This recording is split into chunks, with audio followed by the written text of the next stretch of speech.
En primer término, agradezco al cuerpo directivo del CONACYT su amable invitación para participar en este foro titulado La Suprema Corte de Justicia de la Nación bajo el escrutinio público, el juicio sobre la Ley General en materia de humanidades, ciencias, tecnologías e innovación como un punto de inflexión para la ciencia en México. La denominación inicial me parece de lo más apropiada, dada la necesidad de que desde algún ámbito de la doctrina se ejerza ese escrutinio, esa vigilancia a la que todos los órganos de autoridad deben estar sujetos, en especial aquellos cuyas decisiones inciden en aspectos fundamentales de la vida nacional. Ante las frecuentes desviaciones observadas en el comportamiento del Poder Judicial de la Federación, que está desarrollando un activismo judicial desbordante de su función en detrimento del Poder Legislativo, preocupa que esos desvíos parezcan atender a consideraciones político-ideológicas dirigidas a actuar como fuerza opositora a las políticas dispuestas por el Ejecutivo con base en el mandamiento electoral que recibió en las urnas. En el tema puesto a nuestra consideración, esos síntomas provocan particular inquietud entre quienes pensamos que la orientación nacionalista que este régimen ha impreso a distintas actividades estratégicas, como es el caso de la investigación científica, debe ser preservada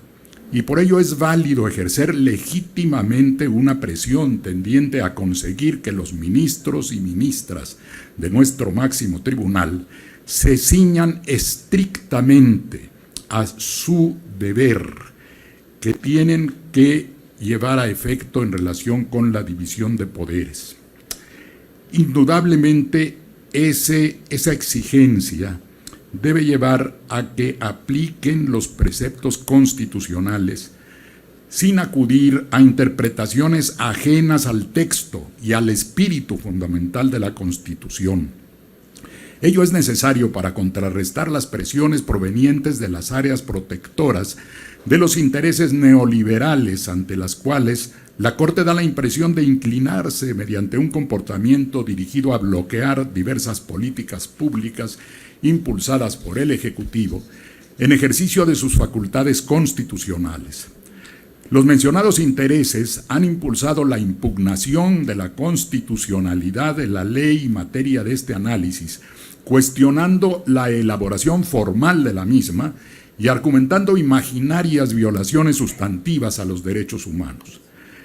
En razón del tiempo, haré referencia general a diversos puntos de una extensísima acción de inconstitucionalidad, pero que puede centrarse en lo que ya mencionaba aquí la doctora Lisa Aceves. Interesa particularmente resaltar las inconsecuencias que se contienen en dicha acción, por virtud de las cuales buscan un desplazamiento de los conceptos básicos del artículo primero constitucional, vicio que parece estarse generalizando para pretender que todo derecho subjetivo o incluso expectativas de derecho se conviertan en derechos humanos sujetos a la protección de dicho artículo. Evidentemente esto constituye un exceso, y más cuando lo que se alega es una supuesta discriminación, la cual, según el argumento expuesto por los promoventes, consistiría en un acto que establece una indebida diferenciación entre los investigadores e investigadoras que participan en las instituciones del sector público y las que operan en el sector privado. Este aspecto requiere un análisis meticuloso del contenido del referido artículo primero, dirigido a demostrar la inexistencia de una discriminación con motivo del tratamiento que justificadamente se da en la ley a quienes se dedican a la investigación en el área de las instituciones públicas y los que desarrollan su actividad en las instituciones privadas. Las mal llamadas categorías sospechosas, que en realidad deberían denominarse motivos de posible discriminación, enlistados en el artículo primero de la Constitución, se vinculan estrictamente a condiciones inherentes a la persona humana, por virtud de las cuales podría sufrir un trato discriminatorio. ¿Cuáles son? A saber, el origen étnico o nacional, que no es el caso en el análisis del tema que nos ocupa, el género, que tampoco lo es, ni la edad o las capacidades, ni la condición social, que tiene que ver con las características específicas de la persona respecto de su situación en la sociedad. No con consideraciones laborales o relativas al ejercicio de una profesión.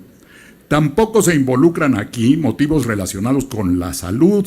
ni la religión, mucho menos las preferencias sexuales de los investigadores e investigadoras o su estado civil.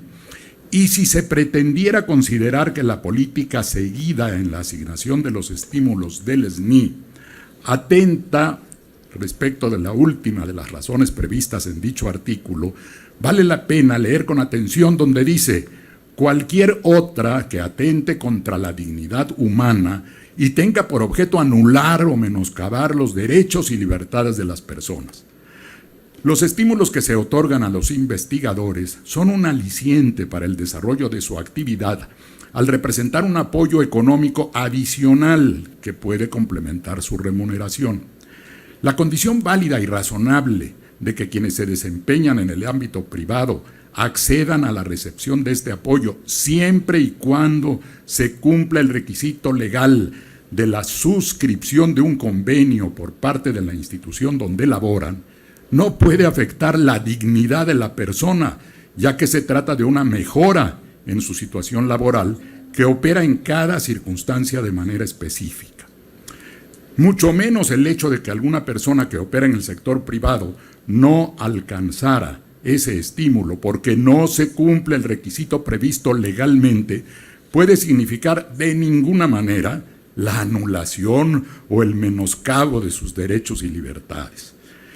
El posible acceso a los reconocimientos del SNI y a sus estímulos económicos no constituye un derecho humano ni el ejercicio de una libertad, pues se trata de una expectativa basada en la facultad que tiene la autoridad de poder, nótese, es facultativo, de poder otorgar tales estímulos. Facultad que no implica una obligación genérica exigible por parte de quienes se aplican a la investigación científica. Respecto de esto último, habría que decir que el surgimiento de una eventual obligación específica de entregar dichos estímulos está condicionado al cumplimiento de las reglas previstas en las disposiciones legales y reglamentarias aplicables, pero de ninguna manera se trata de un derecho inherente a la persona, previo y superior al Estado, puesto que deriva precisamente de que se cumplan los requisitos establecidos por la autoridad estatal, facultada constitucional y legalmente para ejercer esa potestad. Por otro lado, el tratamiento distinto a los denominados sectores público y privado tiene su base en disposiciones muy precisas contenidas en la fracción quinta del artículo 3º constitucional. Se plantea ahí que el Estado apoyará la investigación e innovación científica, humanística y tecnológica, para lo cual deberá proveer recursos y estímulos suficientes, subrayo, conforme a las bases de coordinación, vinculación y participación que establezcan las leyes de la materia. La ley en la materia a cuyo análisis se dedica este foro es muy clara al establecer dichas bases para que pueda convenirse con las instituciones privadas su participación en el SNI, siempre y cuando éstas cubran el monto de los emolumentos adicionales que recibirán los investigadores. La diferenciación entre el ámbito público y el privado se sustenta en concepciones filosófico-jurídicas que están presentes en nuestro texto constitucional y que deben ser la base de su interpretación. Desafortunadamente hemos observado que la Suprema Corte de Justicia se aparta de estos criterios sustanciales de nuestro constitucionalismo, que en el caso del gobierno actual han sido plenamente avalados por la ciudadanía al emitir un voto absolutamente mayoritario en favor de la plataforma presentada por quien ahora ejerce la presidencia de la República. Este dato no puede soslayarse. La Constitución política Efectivamente, es el receptáculo de decisiones políticas fundamentales que obedecen a una determinada orientación ideológica y política, y son la expresión de un factor real de poder, como enseñaba Lasalle, en este caso el del pueblo, que con sus votos apoyó un programa gubernativo el cual ofreció corregir las desviaciones provocadas por el neoliberalismo en múltiples áreas de la vida colectiva, en especial las que impactaron al sistema educativo, que se reencauzó a través de las reformas introducidas en 2019, en cuyo marco se inscribe la política en materia de humanidades, ciencia, tecnología e innovación. Estas consideraciones de teoría constitucional deberían regir en el análisis de la legislación que nos ocupa, partiendo de varias ideas que son centrales para entender el papel que juegan las instituciones públicas y las privadas en la materia. En primer lugar, debe entenderse que la diferente naturaleza de los sectores citados deriva de una observación amplia e integral de la filosofía de nuestra Constitución. Cuando se habla de sectores en el artículo 25 constitucional, estamos en el ámbito estrictamente de la economía, en el cual tampoco queda la menor duda de que debe operar la rectoría económica del Estado. A esta acción rectora está sujeto el sector público, que se integra por las actividades productivas realizadas mediante operaciones a cargo de instituciones dependientes del gobierno, pero también los sectores social y privado. Entre los tres hay diferencias esenciales. El sector público está orientado al beneficio general de la población y su actividad económica debe satisfacer requerimientos básicos de la producción, la distribución o el consumo en beneficio del pueblo, como lo ordena el artículo 39 constitucional, sin ningún propósito de lucro, ya que la idea rectora de las tareas públicas es la aplicación de los recursos provenientes del erario para satisfacción de las necesidades generales. El sector privado de la economía se rige por un principio totalmente contrario, lícito, pero radicalmente diferente al del sector público. El privado se orienta por el beneficio específico de quien realiza la actividad económica. Busca obtener y acumular ganancias en el marco de la ley. De ahí que el régimen jurídico de cada uno sea necesariamente diferente, dado el distinto objetivo que los inspira, en el entendido de que en última instancia el interés público prevalece sobre el privado. Esto es de acuerdo al contenido colectivista y social que originalmente sostiene nuestra Constitución, el cual desgraciadamente ha empezado a ser mellado por consideraciones egoístas e individualistas que pretenden interpretar el artículo primero de un modo atentatorio al interés de la comunidad. Por otro lado, es indispensable tener en cuenta que las necesidades públicas son atendidas justamente a través de los recursos que el Estado obtiene como aportaciones de la sociedad para dedicarlos al interés conjunto de esa propia sociedad y no a favorecer intereses individuales, los cuales quedan en el ámbito de la actividad económica particular. El Estado tiene además la obligación de administrar esos recursos públicos con la mayor eficiencia. Por lo tanto, la aplicación de los estímulos que se dirigen al área de las instituciones públicas tiende precisamente a lograr los objetivos que la propia comunidad nacional estima como prioritarios, y ello no conlleva la igualación de actividades que se realizan en el área pública con aquellas que tienen lugar en la privada, porque el Estado tiene como primera función la atención de dichas necesidades colectivas. Pongamos un ejemplo. En los estudios administrativos efectuados en las instituciones educativas privadas, podría promoverse una investigación tendiente a encontrar aquellos aspectos de la legislación fiscal que permitan obtener las máximas posibilidades de disminución en el pago de obligaciones fiscales por parte de las empresas privadas. Consistirían en encontrar fórmulas de elusión que, sin constituir una evasión fiscal, permitan realizar determinadas acciones que al empresario privado le permitan pagar el menor de los impuestos. Una investigación de ese tipo, llevada en una escuela de administración privada, no estaría justificada socialmente, pero se entendería que su finalidad es apoyar a los empresarios privados.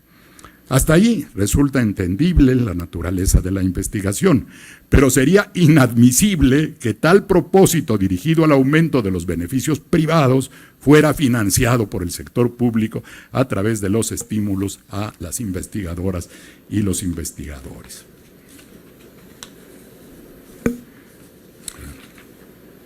Se entiende,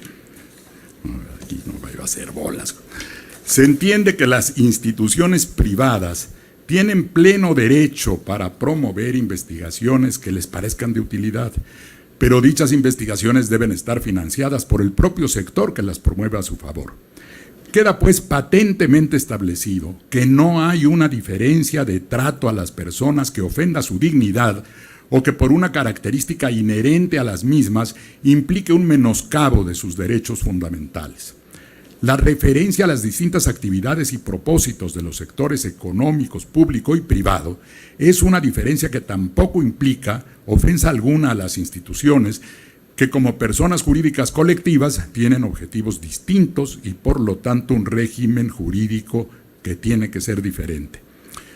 Pero todavía hay una razón más de fondo en cuanto a la referida distinción. Y esta deriva de que la actividad de las instituciones educativas del sector público no está ligada a un concepto estrictamente económico, como deriva de las conceptualizaciones del artículo 25 constitucional. Aquí se trata de un concepto mucho más amplio que el del sector público de la economía, porque estamos hablando de una función pública, como la denomina la propia Constitución, que es la educación, la cual al mismo tiempo constituye un servicio público según el propio texto constitucional. Es decir, la educación es una función del Estado mexicano de carácter público que rebasa las consideraciones estrictamente económicas y tiene que ver con actividades fundamentales del Estado, regidas por el propio texto del artículo 3º, que impera también en cuanto a la investigación en materia de humanidades, ciencias, tecnología e innovación, las cuales deben sujetarse a los mismos principios establecidos en el referido artículo 3º. Entre ellos, el más importante para estos efectos, tiene que ver con el carácter nacionalista de la educación, carácter que ha sido fortalecido por el gobierno vigente en cumplimiento de la voluntad del electorado que lo llevó al poder. Esta orientación nacionalista se reitera en el texto constitucional publicado en mayo de 2019, cuando se afirma el carácter de nacional en estos términos: en cuanto sin hostilidades ni exclusivismos, atenderá a la comprensión de nuestros problemas, al aprovechamiento de nuestros recursos, a la defensa de nuestra independencia política, al aseguramiento de nuestra independencia económica y a la continuidad y acrecentamiento de nuestra cultura. Es evidente la intención constitucional que data desde la reforma de 1946 y por lo tanto ostenta un sólido aval histórico reforzado democráticamente en el presente régimen, orientado a defender la atención a nuestros problemas que se enfrentan por medio del gasto público. Tal atención en el ámbito educativo y por supuesto en el de la investigación también deberá tener como prioridad la solución de esos problemas nacionales a los cuales se abocan las instituciones de carácter público. Estas no son empresas productivas ni actores de carácter económico, puesto que se desenvuelven en el ámbito de una función pública del Estado y por lo mismo los recursos con los que se alimentan deben tener una finalidad pública, como la de fortalecer las labores de investigación dirigidas a la solución de los referidos problemas. Ello justifica plenamente que los investigadores e investigadoras de las instituciones públicas sean estimulados con recursos provenientes del erario público. El apoyo general a la investigación que el Estado promueve según el artículo 3º se cumple en el sector privado mediante la partición de éste en el Sistema Nacional de Investigadores e Investigadoras, a través de convenios que hagan posible a dicho sector apoyar también las tareas de investigación, aunque éstas tengan una orientación de carácter privado. Pero ese apoyo deriva de la vinculación que, de acuerdo a la propia Constitución, el Estado le ofrece a las instituciones privadas para que sus integrantes puedan participar de un estímulo proveniente de las propias ganancias que reciben esas instituciones orientadas al lucro privado. Es imprescindible no perder de vista la carga histórica de nuestra norma suprema, la cual debe formar parte de los instrumentos y técnicas de interpretación que infelizmente la Suprema Corte ha hecho frecuentemente a un lado. En ese contexto debemos recordar que el propósito del establecimiento del SNI era precisamente lograr una complementación de los ingresos de las personas que se desempeñan en el ámbito público de la investigación para mejorar su situación económica. Es sabido que el sector público, por las necesidades de atender muchas obligaciones del Estado, las remuneraciones en él a los servidores públicos que trabajan en el ámbito de la docencia y la investigación no alcanzaban los niveles que deberían corresponder a ese tipo de actividad. Y a fin de no alterar los equilibrios presupuestales y los esquemas estrictamente laborales, se estableció como un apoyo adicional este sistema, vinculándolo también al cumplimiento de ciertos requisitos de desarrollo académico y de superación del personal que trabaja en esta área. De esa manera, se podría seleccionar mejor el ámbito de aplicación de los recursos, premiando a aquellos que alcanzasen determinadas metas, como por ejemplo la obtención del grado de doctor, y a partir de ahí generar un complemento que de ninguna manera constituye una obligación que el Estado deba asumir en razón de la dignidad de la persona o de las condiciones inherentes a la misma, así como tampoco surgida de una relación laboral específica, sino proveniente de una facultad potestativa del Estado para contribuir con recursos públicos a la realización de dichas tareas. En otra argumentación contraria a la ley impugnada, se ha pretendido decir que el Estado busca imponer contenidos a las instituciones de educación superior en la elaboración de sus planes y programas de estudios. Esto es totalmente falso, en tanto que no puede incidir directamente en la elaboración de dichos planes de estudio de las instituciones autónomas de educación superior. Pero también debe entenderse que estas instituciones, y con mayor razón aquellas que tengan un estatus diferente, están obligadas, de acuerdo a la fracción 7 del artículo 3º constitucional, a, cito, realizar sus fines de educar, investigar y difundir la cultura de acuerdo con los principios de este artículo, los mismos principios del artículo 3º, respetando la libertad de cátedra e investigación. De este modo se compatibiliza la garantía de libre cátedra con el propósito fundamental constitucional de que se sigan los principios del artículo 3º que ya hemos indicado y que privilegian el interés de la nación en la realización de la actividad académica. Unas palabras finales en relación con otras objeciones presentadas por los impugnadores de la ley que tienen que ver con supuestas irregularidades del proceso legislativo. Llama la atención que hayan dedicado prácticamente 100 páginas de su acción de inconstitucionalidad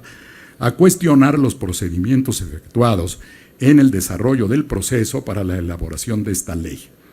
Ello se debe a otra de las deformaciones que desgraciadamente han sido propiciadas desde la Suprema Corte de Justicia. No está de más recordar que esta reunión tiene por objeto someter a escrutinio público las acciones de nuestro máximo tribunal y, por tanto, es procedente hacer notar que el mismo ha deformado nuestro régimen jurídico desde el momento que, pretextando supuestos criterios favorables a los derechos humanos, está extendiendo su jurisdicción sobre el campo del poder legislativo al extremo de que pretende valorar la naturaleza de las motivaciones de los legisladores, las cuales no son materia de control jurisdiccional. Así, por ejemplo, la decisión de aplicar una dispensa de trámite para la urgente u obvia resolución de un asunto no constituye un tema constitucional, ni es un acto de autoridad que deba ser fundado y motivado, puesto que no incide en la esfera jurídica de los gobernados y solo opera al interior del órgano legislativo que tiene todo el derecho de regular sus aspectos operativos según lo dispone la propia Constitución. Esta otorga una amplia independencia al legislativo, al punto de que la ley que lo rige ni siquiera puede ser objeto de veto por parte del presidente de la República. Esta independencia se ve afectada cuando, en defensa de su independencia, el Poder Judicial incurre en el exceso de invadir el espacio constitucional del otro poder. En todo caso, el control de constitucionalidad de los procedimientos internos de las cámaras solo debe obedecer a dos requisitos que sí aparecen en la Constitución: la comprobación del quórum para tomar la decisión y la observancia de la mayoría que se requiera en cada caso, mayoría simple, mayoría absoluta o mayoría calificada. En el tema que nos ocupa se hizo una impugnación que eventualmente pudiera tener sentido constitucional respecto del quórum, pero evidentemente esta cae por su base, en tanto la votación recogida, que es la importante para determinar la existencia del número mínimo de legisladores que deben participar en la decisión, muestra que la suma de los votos emitidos superaba la cantidad de legisladores presentes para constituir el quórum. La discusión, es increíble este argumento, la discusión sobre si una legisladora podía o no pedir licencia y ser sustituida por quien le supliera, es un tema también estrictamente interno del régimen parlamentario que no debe quedar sujeto a una valoración por parte del Poder Judicial. Este no está facultado para calificar la concesión de licencias a los diputados, diputadas, senadores o senadoras. Desafortunadamente, en ese sentido hemos sido testigos de un sesgo producido en la propia Suprema Corte que parece más dirigido a combatir ideológicamente las decisiones gubernativas que producto de un auténtico celo por la aplicación de las normas que rigen el proceso legislativo. Por ello es menester insistir en que la doctrina jurídica acuda en auxilio de las rectificaciones que el Poder Judicial debe adoptar a fin de respetar la división de poderes. En ese aspecto, las investigaciones de los humanistas en el ámbito del derecho que debe promover este Consejo es justamente la que se dirija al debido acotamiento de las facultades del Poder Judicial, que han empezado a desbordarse a partir de una abusiva referencia a los instrumentos internacionales y a principios presuntamente constitucionales que ni expresa ni implícitamente forman parte de nuestra Constitución. Un ejemplo al respecto es el alegato hecho por los impugnadores de la ley respecto de una supuesta violación al principio de deliberación democrática. Tal principio es un invento que se ha colado en los criterios de algunos ministros que por desgracia han llegado a decisiones mayoritarias, pero que carece de sentido y de sustento en nuestra Carta Magna. El principio de Marras es un producto de la doctrina orientada internacionalmente para socavar los legítimos poderes de los órganos representativos del Estado, a fin de impulsar la intromisión de las organizaciones de la denominada sociedad civil en el proceso legislativo. Ese esquema no está avalado por nuestro texto constitucional. El llamado Parlamento abierto es un recurso de consulta al cual puede recurrir el Poder Legislativo, pero no es de ninguna manera una obligación, y precisamente el carácter representativo de la República excluye la necesidad de que los ciudadanos en particular participen en la toma de decisiones legislativas. Habría mucho más que agregar en contra de las pretensiones de echar abajo el logro legislativo que implica la elaboración de la Ley General en materia de humanidades, ciencias, tecnologías e innovación. Pero es preciso ya agotar el tiempo, que afortunadamente me asignaron más, para esta intervención formulada con el afán, espero que no ilusorio, de contribuir a evitar que desde la cúspide de la función jurisdiccional se consume un nuevo atentado contra el Poder Legislativo y contra la política nacionalista y de orientación popular impulsada desde el Ejecutivo. Muchas gracias.